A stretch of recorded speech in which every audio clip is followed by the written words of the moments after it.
जीवन में 2 चीज़ों की हम लोग देखते हैं कि हमेशा चर्चा होती है कि भाई ऐसा कर्म करो, और एक चर्चा होती है कि भाग्य होगा तो तुम्हें ये मिल जाएगा। और दोनों चीज़ों में लोग परेशान रहते हैं कि भाई कर्म अच्छा करें या भाग्य के भरोसे बैठे रहें।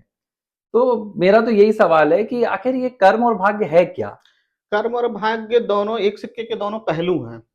जैसा आप कर्म करते हो वैसा ही आपका भाग्य बनता है।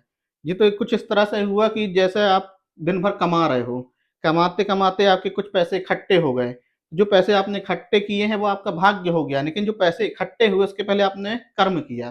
कर्म करने से तो आपके ये पैसे इकट्ठे हुए, तो पैसा जो इकट्ठा हुआ वो भाग्य हुआ और उसकी उसको पाने के लिए जो आपने मेहनत की वो आपका कर्म हो गया। तो ये तो एक ही सिक्के के दोनों पहलू नहीं, कहलाए। जैसे आम हुँ, बोलचाल की हुँ, भाषा में भाग्य को ये माना जाता है कि सब कुछ पहले से तय है। हाँ। पहले से तय का मतलब ये नहीं होता कि सब कुछ तय है। पहले से तय होने का मतलब ये होता है कि कुछ चीज़ें तय हैं और कुछ चीज़ों के लिए हम स्वतंत्र हैं। जिसको हम भाग्य कहते हैं उसी को शास्त्र में क्या बोला जाता है प्रारब्ध। कुछ कर्म ऐसे होते हैं जो जिसमें भगवान निर्धारित कर देता है कि इसका आपको कर्मफल दिया जाएगा, वो निश्चित है, तो वो आपका प्रारब्ध कहला गया। लेकिन कुछ चीज़ जब हम यहाँ पे संसार में आते हैं, तो हमें कुछ छूट दी जाती है, स्वतंत्रता दी जाती है कि हम ये कर्म करें। नहीं तो यदि हमको पूर्व निर्धारित कर्म दे दिए जाएँगे सारे, तो फिर हम अपना हित कैसे कर पाएँगे? मान लो कि भगवान ने एक व्यक्ति को जन्म दे दिया और उसका बुरा स्वभाव दे दिया ठीक है। उसको, तो अब वो पूर्व निर्धारित कर्म के हिसाब से बुरा ही रहेगा। तो फिर वो कैसे अपने जीवन में बदलाव लाएगा? वो बुरा व्यक्ति अच्छा कैसे बनेगा यदि उसको स्वतंत्रता ना दें? तो स्वतंत्रता दिए तो भाग्य क्या हो गया कि आपको कर्मानुसार बुरा स्वभाव में तमोगुणी, रजोगुणी प्रकट कर दिया, पैदा कर दिया। लेकिन फिर आपको एक स्वतंत्रता दी कि आप अपने बुरे स्वभाव सुधार को कर अच्छे सकते हैं। कर्म में बदल सकते हैं। तब तो आप ऊपर उठेंगे और आपको भाग्य भरोसे छोड़ देंगे, तो आप तो जैसे पैदा हुए वैसे ही मृत्यु को प्राप्त होगे और दूसरी बात आपको फिर फल किस आधार पे दें, क्योंकि सब कुछ तो पूर्व निर्धारित कर दिया, सब लिख दिया, तो आप तो लिखे के अनुसार कर रहे हैं, तो फिर आपको फल भगवान किस आधार पे देगा? बोलेगा भगवान तो यही कहेगा ना कि मैंने जो लिखा उसके हिसाब से बंदे ने किया, तो इसकी क्या गलती है? मतलब कर्म से भले आपका भाग्य कुछ भी है, हुँ, कुछ भी लिखा हुआ है, हुँ, आपके लिए कुछ भी तय है, हुँ।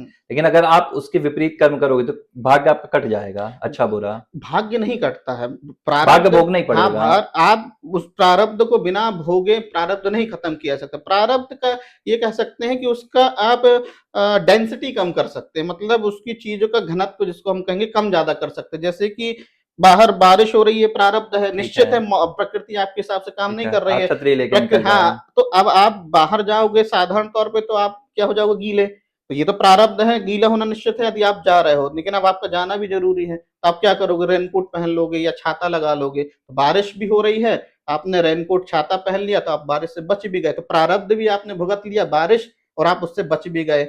तो यही कहलाता है कि जब प्रारब्ध आपको भुगतना होगा लेकिन आप ईश्वर की शरण में जाएँ, कि भक्ति, पूजा, आराधना करें तो ईश्वर क्या करता है आपकी सुरक्षा करता है। तो सुरक्षा का आपका वो रेनकोट की तरह काम करता है तो आपका प्रारब्ध भी भुगतान हो जाता है और आपका जो कर्म है वो भी कट जाता नहीं, है। जैसे अभी आपने बोला ना कि इसलिए आपको कर्मों की स्वतंत्रता दी जाती है ताकि अगर आपके जीवन में बुरा भाग्य है, हुँ। तो आप अपने जीवन को कैसे हाँ, सुधारेंगे, हाँ। तो उसके लिए आपको कर्मों की बुरा स्वतंत्रता बुरा है। भाग्य इन द सेंस मैंने ये कहा था कि सुधार के हेतु उसके हाँ, लिए। सुधार जैसे के हेतु। कुछ चीज़ें निर्धारित हो गई कि आपको इतना लाभ होना है, इतना हानि होना है, इतना आपका जीना है, इतना मरना है, ये तो निश्चित हो गया।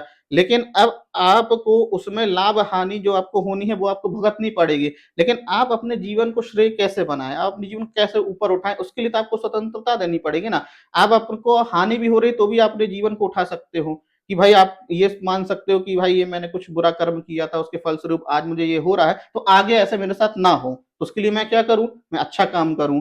और ये मान के चलो कि आप बुरा काम करते रहोगे तो आप ये मान लो कि आज भी आपको उसका भुगतान करना पड़ा, उस बुरे काम का फिर अगले जन्म में भुगतान करना पड़ेगा। तो इसलिए आपको कुछ चीज़ स्वतंत्र करना पड़ेगा कि भाई आप स्वतंत्र हो, आप सुधार करो, अच्छे कर्म करो तो उसको आपको अच्छा फल नहीं, मिलेगा। जैसे एक उदाहरण के तौर पर कि कोई व्यक्ति है, उसे अपना भाग्य समझ में आ गया है, हुँ, अपना प्रारब्ध समझ में आ गया कि भाई मैंने पिछले जन्म में हुँ, बहुत बुरे-बुरे काम हुँ, किए हैं और इस जन्म में मैं उसको सुधारना हुँ। चाहता हूँ। अब आप कह रहे हो कि भाई वो कट नहीं सकता, पर प्रारब्ध आपका, जो भाग्य कट नहीं जो जो सकता। आप भोगोगे नहीं, अगर वो नहीं चाह रहा है, वो सोच रहा है कि भाई मैं ना जैस भोगना ज पड़े जैस मुझे। नहीं भोगना जैसे आपको किसी कैदी को जेल में बंद कर दिया। हाँ, वो नहीं चाह रहा अब है वो कि मैं जेल चाहे तक कि जाऊँ। मैं जेल में मुझे ना रहना पड़ता ऐसा नहीं हो सकता। जेल में उसको रहना पड़ेगा। लेकिन वो क्या कर तो मतलब सकता फिर तो है क्या कर सकता है वो जेल में अपने अच्छे आचरण के द्वारा क्या कर सकता है अपनी सज़ा को कम करवा सकता है। ऐसा होता है ना जेल में प्रावधान की कुछ कैदी हाँ, अच्छे अच्छे आचरण पे अच्छे सजा कम हो आचरण कर जाती रहे है। हैं तो कहते हैं इसमें सुधार आ रहा है, सुधार आ रहा है तो भाई इसकी सजा कम करो। तो बस वही चीज आप यहाँ कर सकते हो। तो वो जेल में तो रहना पड़ेगा आपको, आपको अपना फल भुगतना पड़ेगा, आपको बारिश में भीगना पड़ेगा, परंतु आप रेनकोट या छाता पहन के उसकी डेंसिटी को कम कर ले, उसके घनत्व को कम कर लें, लेकिन आपको भुगतान। नया कर्म तो आपको क्या है, प्रारब्ध से हट के है, वो तो आप भोगते हुए नया कर्म कर सकते हो ना। आपके साथ कुछ अच्छा नहीं हो रहा है, बुरा समय चल रहा है, तो ये प्रारब्ध है, लेकिन बुरे समाज में जब बुरा समय चल रहा है तो क्या आप उस बुरे समय में अच्छा काम नहीं कर सकते क्या?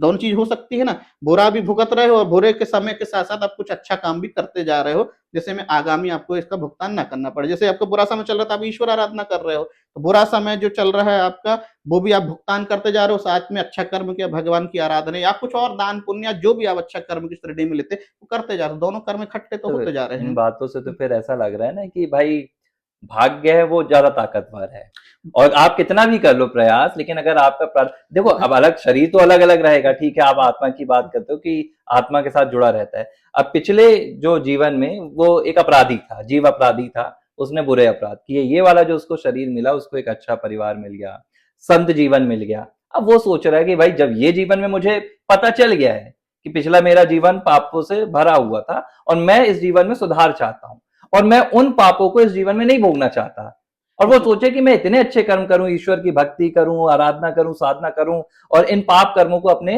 काट दूं प्रारब्ध को।